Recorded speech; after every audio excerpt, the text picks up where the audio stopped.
Hey, everybody. So I've got something to talk to you about. It's going to take more than 10 minutes. It's probably going to take more like 20 or 30 minutes. But I promised you a few weeks ago that I would bring you on any adventures that I was endeavoring upon. And I've been working on something today that I think is important to share with you. It relates to contracts and specifically bills. But I'm sure there's probably only one or two of you that will actually watch this all the way to the end, and I'm okay with that because even if this information gets into the brains of one or two people, I consider my job done. The reason this is important is because contracting affects like every single aspect of our life, whether we realize it or not. And until we start looking at things like from this perspective that I'm about to share with you, I don't think things are going to change much. And I will explain. So, if any of you have been following me on social media, you know that my parents have been dealing with a billing issue from a large hospital entity in the state. It's been going on since January. They have been getting bills that are not they're not accurate. The money that they're saying my parents owe is not true. In basically they're writing dollar amounts down on a piece of paper and sending it through the mail and telling my parents that they owe it. And like, think about that. Can I just write, a dollar amount down on a piece of paper, put it in the mail and send it to you, and suddenly you owe me $3,000? Like, dear so-and-so, you owe Jessica $3,000. Put it in the mail and suddenly you owe me that money just because I wrote it down and said so. Like, does that make sense? Is that the way things are supposed to work? No. Is that the way they do work? Apparently.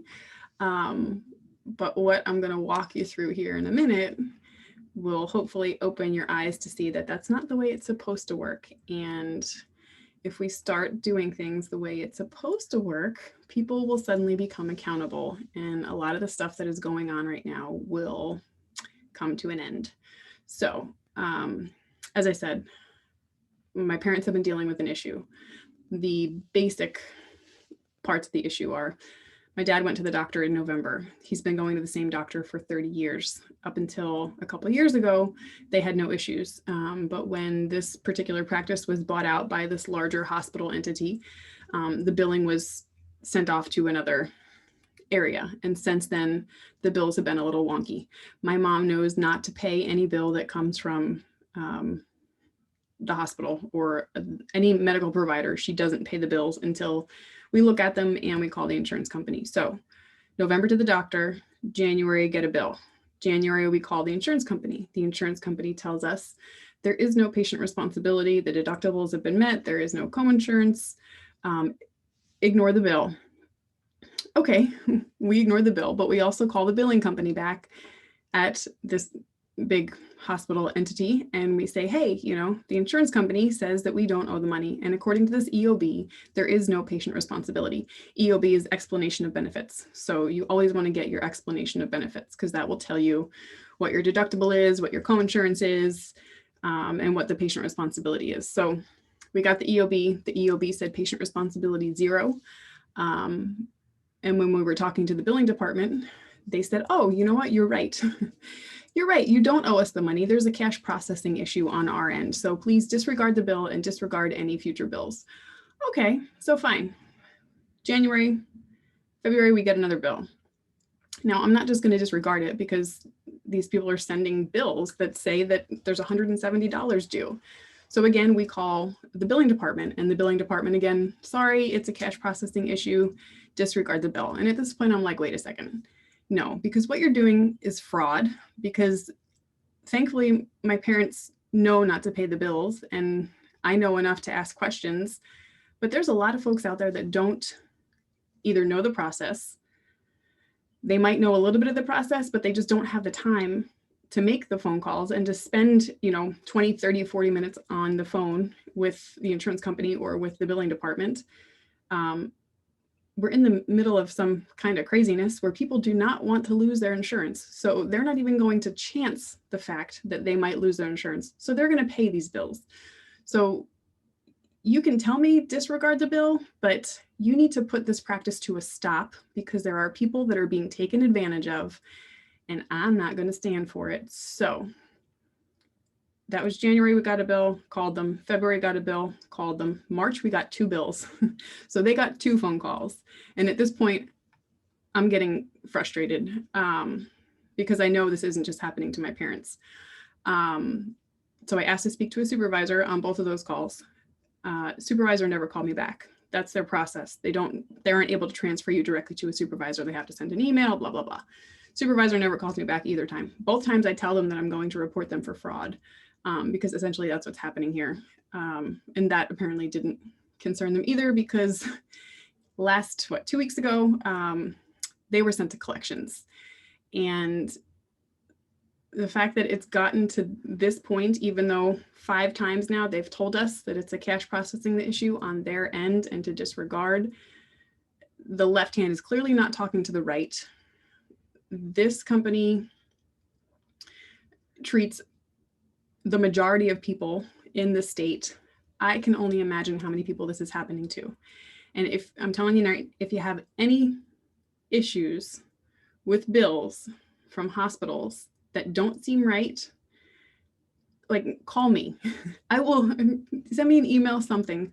I will help you think through it, because I think this is a bit more prevalent than just my parents. And if that's the case, we need to come together and hold this entity responsible, because the thought that seniors especially are being taken advantage of right now really, really pisses me off. So I'm just going to share this document with you quick, so you guys know I'm not making this stuff up. Where is it? I think I got this figured out. I had a little technical difficulty there. We had to start over. So this is the document by which some company just wrote a dollar amount down and sent it to my parents through the mail and told them that they owe it. And if you've ever received something from a collection agency, you're probably not unfamiliar with this. So, here we have Hackensack University Medical Center sending my parents a bill for $170, which we've already established they do not owe. So what gives this particular company, CTEC, on behalf of this particular company, the right to write something down on a piece of paper and send it through the mail and make my parents pay it with seemingly threatening communication in bold letters? This communication is from a debt collector. This is an attempt to collect a debt. Any information obtained will be used for that purpose. I mean, it kind of sounds like your Miranda rights in a way, right? Anything you say can or will be used against you. But what I'm wanting to tell you is, first of all, don't be intimidated by this stuff, right? Like, there are rules, laws that these people, as slimy as they are, they have to follow. And, one piece of that is where this little blurb comes from here. Unless you notify this office within 30 days after receiving this notice that you dispute the validity of the debt or any portion thereof, this office will assume the debt is valid. That's a really important sentence, right? You can't just fold up this note and stick it in a drawer and act like it doesn't exist. Because if you do that, they can essentially, even though it's not lawfully correct, they can take this undisputed claim that they just made against you, in this case for $170, right? They sent you in writing a letter that says, hey, you owe us $170, and if you don't dispute this in 30 days, we will consider the debt valid. And then they can take this undisputed letter to a court and get a judgment against you. And then, it's a summary judgment. You don't even necessarily get to have your day in court, because you were given this warning, this notice in writing, and you didn't take any action. So what we're doing in this situation is we are taking action, and we are notifying this office. We already did this. that, you know, any portion of this debt, we have to dispute it basically. So, but here's the thing, right? If any of you guys have kids, you know, right, there's like kind of a way of dealing with kids when, let's say you want little Johnny to put his coat on, and little Johnny is all about, like, you know, he's probably about 3 and he's got his little bodily integrity, and you tell him to do something and he says no, right? Because he knows he has rights. He's not going to put that coat on if he doesn't want to. But if you're a smart parent, you can kind of do a little psychology on him and say, hey, Johnny, here's your coat. Do you want to put it on sitting there in your chair, or do you want to go stand on the couch and put on your coat? And Johnny's like, whoa, cool. I get options. Like, I can go stand on the couch and I never get to stand on the couch. I'm going to stand on the couch and put my coat on. So you basically gave Johnny 2 options. You sit there and you put on your coat, or you go stand on the couch and put on your coat. Johnny just totally forgot that he still has the option not to put on the coat, right? Because he's got bodily integrity. So you need to be careful with that, because, you know, we're not saying like, okay, only part of this debt is valid. We're saying none of it applies to us. And unless you have proof that this debt applies to us, it's an invalid claim, right? So basically what we did, we sent a letter back to this place, and there's a woman's name here that I whited out. You got to keep the innocent protected, or the guilty. Anyway, so we sent a certified letter back to her saying, listen, prove to us that this debt is valid. And we'll see what happens, because we already know, based on those 5 conversations that we've had, that the debt is not valid. The other thing that I want to kind of bring home here is the fact that this entity and this entity, neither one of them can come sit here next to me and verify this claim, right? The only 2 people that know that this debt even exists, if it did exist, would be my dad and the doctor, because they're the only 2 that know if services were exchanged or if there was any contract, agreement, whatever it was. So the fact that this entity that doesn't have a pulse, and if we were on a desert island, they wouldn't exist. And this entity that doesn't have a pulse, and if we were on a desert island, they wouldn't exist. So how can either one of them write down a dollar amount on a piece of paper and send it through the mail? There is no way to validate this claim. So that in and of itself makes it a pretty sketchy situation. But let me now kind of flip the script a little bit and talk more about contracting, because that's basically what is going on here, right? Somebody wrote down a claim on a piece of paper, sent it to my parents. My parents did not have a contract with these people. They couldn't contract with these people even if they wanted to, because they're not people, they're entities, they're fake. But let's talk about kind of the basics of contracts, because this is so important, and we have really lost sight of this. And I think it's caused us a lot of issues and challenges, because we can no longer hold anybody accountable because we don't have a valid contract. And here are the points that make up a valid contract. A legally binding contract must have these 5 things. And if it doesn't, then the contract never existed. So there has to be an offer. Somebody has to say, hey, I'll paint your fence. Hey, I'll provide you medical services. Hey, I'll give you a ride. There has to be an offer.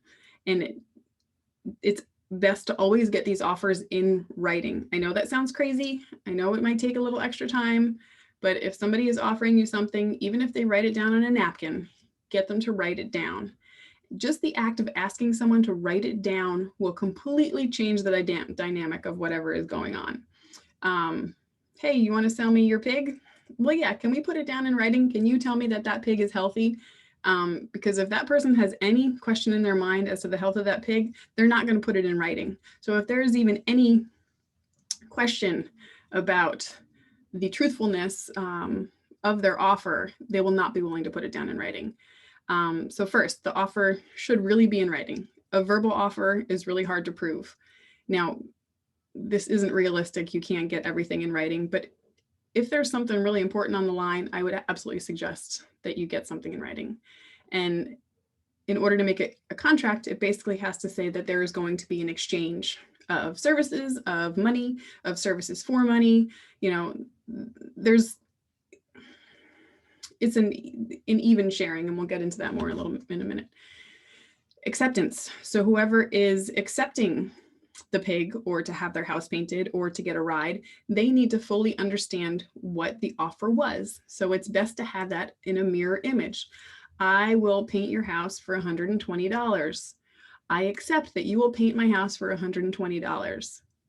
Oh, okay, but let's also talk about what color the house is going to be, when you're going to do it, how long it's going to take you, how many people you're going to have. Like, you need to know all the terms of the contract. And both people, the one making the offer and the one accepting it, need to be mirror images. Everything, all the terms, conditions, they need to be completely understood on both sides of the contract. Consideration. This is basically saying that you have equal skin in the game, right? So the value that each party brings is spelled out clearly, and each side would suffer a loss if the other one backed out. So I'm going to paint your house. You're going to pay me $120. So the person painting they're using their paint, they're using their energy, their time, and the person paying is giving up their money.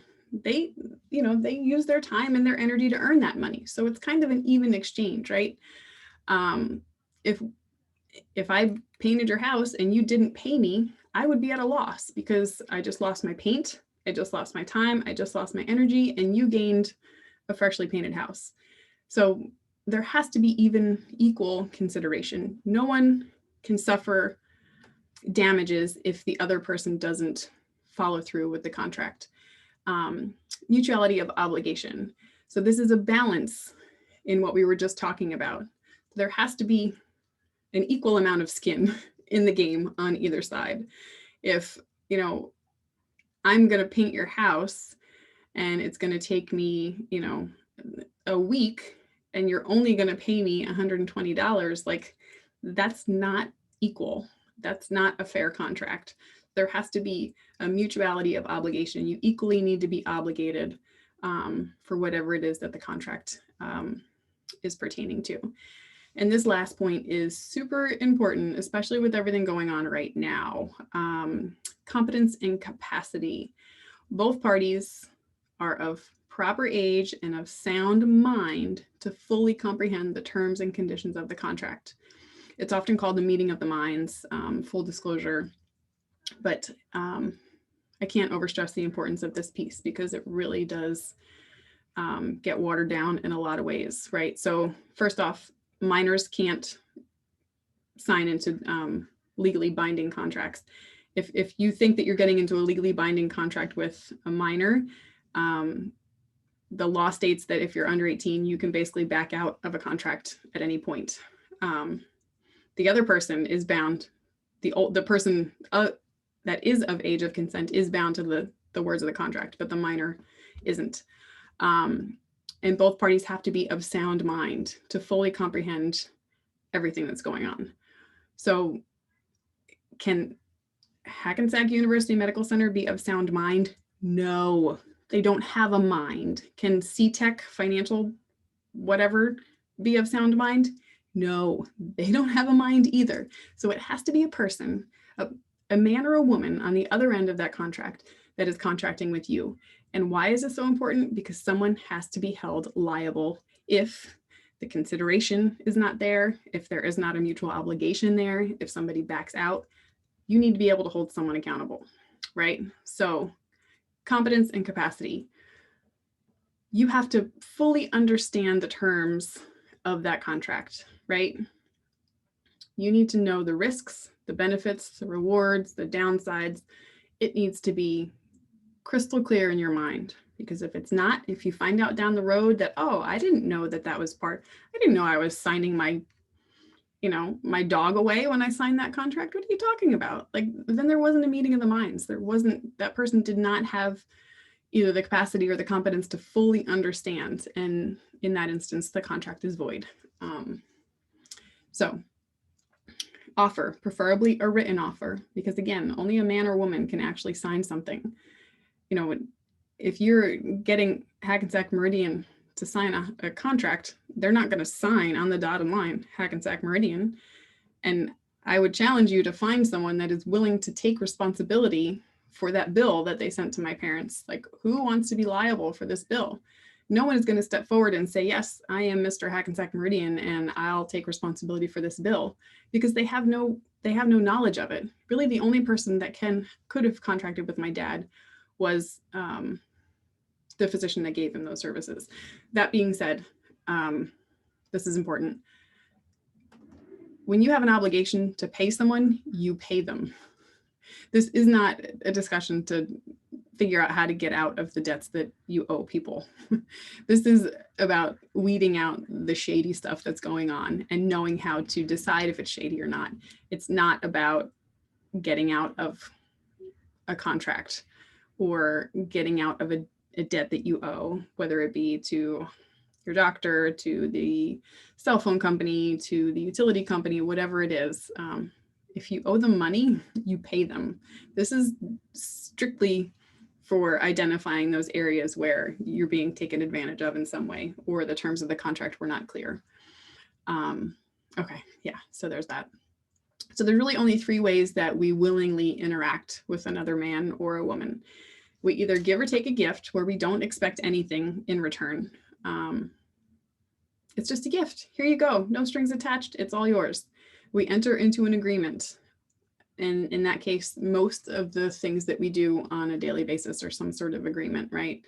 So your cell phone, it's a service agreement. Your utility company, it's a service agreement. There isn't anything, in writing that 2 people signed, meeting of the minds. You didn't come together and have a full discussion. Chances are you did not read all the terms of that service agreement. So therefore, it's not a binding contract. It's a service agreement and you still have obligations to pay. But if you need to back out of it for some reason, you absolutely can. And going about it the right way is key. And then we contract. So contracting is the only legally binding way to hold somebody accountable. And it, like I said, it needs to be a written contract, because verbal contracts are very hard to enforce or to evidence that they exist. So no one can make you contract ever. You can't be forced to do something against your will. That is called indentured servitude, otherwise known as slavery. So no one can force you into a contract. If it can't happen. You have to willingly enter a contract. And if you haven't willingly entered it, then it's not a contract.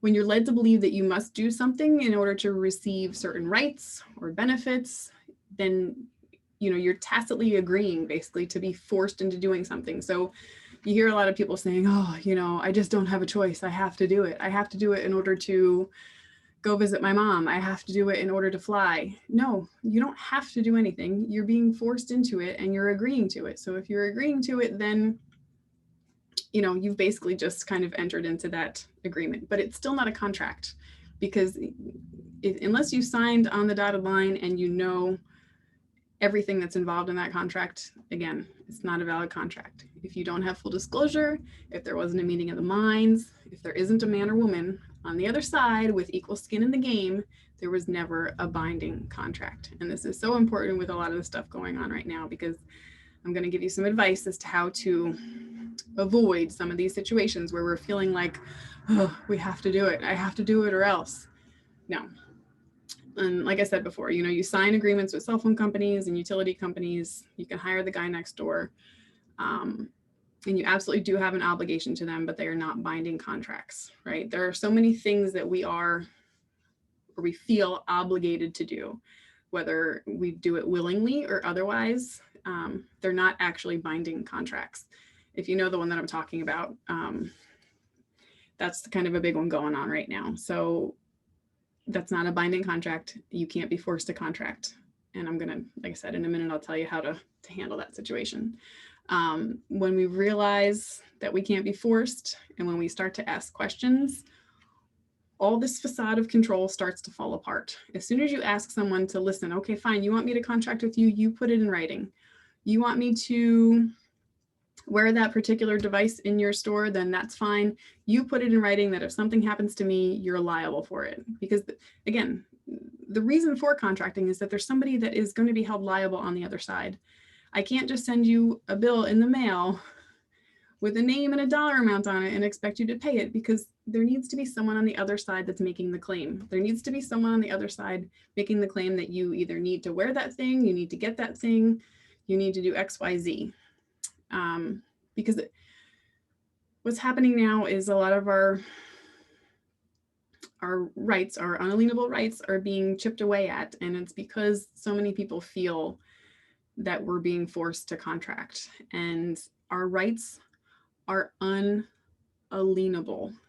Unalienable means incapable of being sold or transferred. Some people will say unalienable, but I like to think about it in the terms of like a tax lien, right? You don't pay your taxes on your house, and before you know it, the municipality has a lien on your house, which is completely bogus. You never went through due process to give up your house. But anyway, so they're basically putting a lien on your house, saying that they have an interest in the ownership. So you didn't do it. They basically forced a lien against your house to say that they now have a right to your house. Your rights are unalienable. No one can put a lien on your rights and say that you don't have them anymore. Your rights can be suspended, but that's only after you've gone through due process. This stuff, it goes back, it's in the Constitution. It goes back, due process comes from the Magna Carta, from, the year 1215 about. It's just been part of who we are as a people, but we've just forgotten it. So when it comes to your rights, things can't be taken away from you without due process. So if they're trying to take your money from you without due process, if they're trying to take your, the integrity of your body away from you without due process, if they're trying to take your house away from you without due process, and, due process doesn't necessarily have to be a trial by jury or anything. I mean, that's the most legal definition of it, but you at least need to have a chance to stand your ground and to make your case. So when someone just sends a $170 bill in the mail, you haven't had a chance to even question it. So they can't just go for a judgment against you. You've got to be able to talk through it. And that's where this process of forcing people into a contract. And when I say forcing people into a contract, I mean, if someone is trying to compel you to do something, you get them to put it in writing in the form of a contract. And chances are, if they're not being honest, if they're not sure, if they don't know the terms of it all together on their own right, then they're not going to force you further into that contract. They're not going to be willing to sign on a dotted line and say, I take liability for this, because they don't know themselves. So how can you ask me to do something if you're not 100% comfortable with it either? So next time someone makes you an offer, first, ask yourself, if I was on a desert island, would this entity making me the offer, sending me the bill, offering to paint my house, would that entity be physically standing in front of me? Because C-Tech debt collectors is not going to be standing in front of me. Hackensack University Hospital is not going to be standing in front of me. I want the man or the woman that is making the offer to be standing in front of me so that I can hold them liable, right? If it's not a man or a woman making you that offer, stop. No contract. You can't contract with a fiction. If there is a man or woman standing in front of you, remember, you have the same rights as that man or woman. They cannot force you into a contract. That's called indentured servitude / slavery. They can't force you into it. If you choose to enter into a contract with that person, Make sure you know and understand all the details, the expectations, the risks, the rewards, the timeframes, the dollar amounts. Make sure it's all there and make sure it's in writing. Make sure the man or the woman that's making the offer can be held liable if the contract doesn't go as planned, right? So in order to do that, they have to be there. They've got to be living. They've got to put their signature on the document.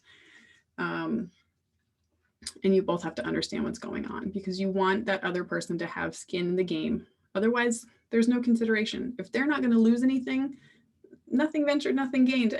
Whatever. If they can trick you into doing something for free, it's going to happen. So make sure equal skin in the game. Make sure both sides can be held liable if the other one doesn't fall, if the other one backs out or whatnot. And like I said, in writing, signed by two living people. It's the best way to go. Your rights come from a higher power. If they don't, then where do they come from? If your rights come from another man or woman, that means that a man or woman has power over you. And that just can't be the case. We know that's not the case. So your rights have to come from something higher because there is no man or woman on that desert island that would have more rights, entitlements, privileges than you do. They can never be taken away. They're unalienable. And you can never be forced to contract. It would not be a valid contract if you're forced, coerced, compelled, if you don't know the details. The details are unclear. It's not a binding contract. And especially when rights are concerned, there must be a binding contract with a living, liable man or woman. So at this point going forward, anytime someone wants money from you, they want you to do something with your body, they want you to wear something, ask them. It's a simple process. Just, hey, okay, are you willing to put that down on a piece of paper? And if something happens to me, or if you don't follow through, I'm going to hold you liable. Is that okay? If they're not willing to contract with you, right there, you know that there was some dishonesty in that offer. Either they didn't fully know what they were getting themselves into, or they don't trust enough in the offer to begin with. Because if you're not willing to put it in writing, if you're not willing to swear under oath or step into a court and defend that particular contract, then you know what, there was something shady to begin with it. And using the denial of privileges to compel someone to give up their rights is wrong. You can't compel people to do these things.